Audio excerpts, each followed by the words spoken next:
Welcome to recipes in my way. இன்றைக்கி நம்ம அருமையான சுவையில் ஆரோக்கியமான வகையில் ரொம்ப சுலபமாக ஏராளமான சத்துக்களை கொண்ட அரைக்கீரை கடைகள் தான் செய்ய போகிறோம். இந்த மாதிரி ஒரு தடவை கடைஞ்சி சாப்பிட்டு பாருங்கள், இன்னும் கொஞ்சம் சோறு சாப்பிட்லாமான்னு தோணும்.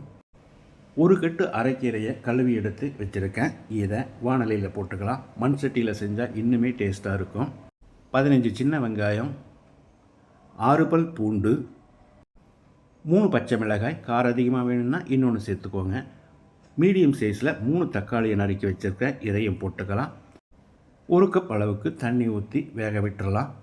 இடையில் அடிக்கடி கலந்து விடணும். கீரை நல்லா வேகிறதுக்கு ஒரு 10 நிமிஷம் பிடிக்கும். கீரை நல்லா வெந்துருச்சு. ஸ்டவ் ஆஃப் பண்ணிவிட்டு வேறு பிளேட்டில் கொட்டி ஆற வச்சிடலாம். நல்லா ஆறின பிறகு மிக்ஸி ஜாரில் போட்டு 1 டீஸ்பூன் உப்பையும் சேர்த்து வேக வச்ச தண்ணியவே ஊற்றி அரைச்சி எடுத்து வச்சுருக்கேன். வாணலியில் 2 டேபிள் ஸ்பூன் எண்ணெய் ஊற்றிக்கலாம். 1/2 டீஸ்பூன் கடுகு, 1 டீஸ்பூன் சீரகம், 2 வரமிளகாயை கிள்ளி போட்டுக்கலாம்.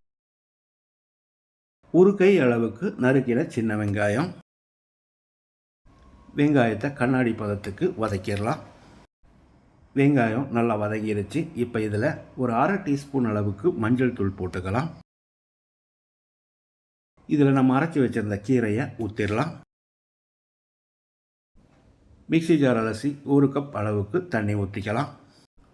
ஒரு 30 செகண்ட் நல்லா கலந்து விடணும். கலந்து விட்ட பிறகு உப்பு சரி பார்த்து போட்டுக்கலாம். நான் 1 டீஸ்பூன் உப்பு சேர்க்கிறேன். நீங்கள் தேவையான அளவுக்கு போட்டுக்கோங்க.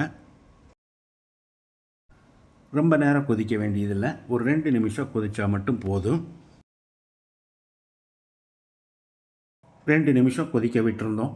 இப்போ இதில் 1 டேபிள் ஸ்பூன் அளவுக்கு தேங்காய் எண்ணெய் ஊற்றி கலந்து விட்டுறலாம்.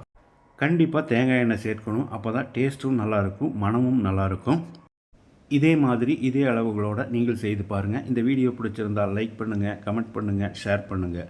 சப்ஸ்கிரைப் பண்ணாதவங்க சப்ஸ்கிரைப் பண்ணுங்கள். மறக்காமல் பெல் பட்டனை கிளிக் பண்ணுங்கள்.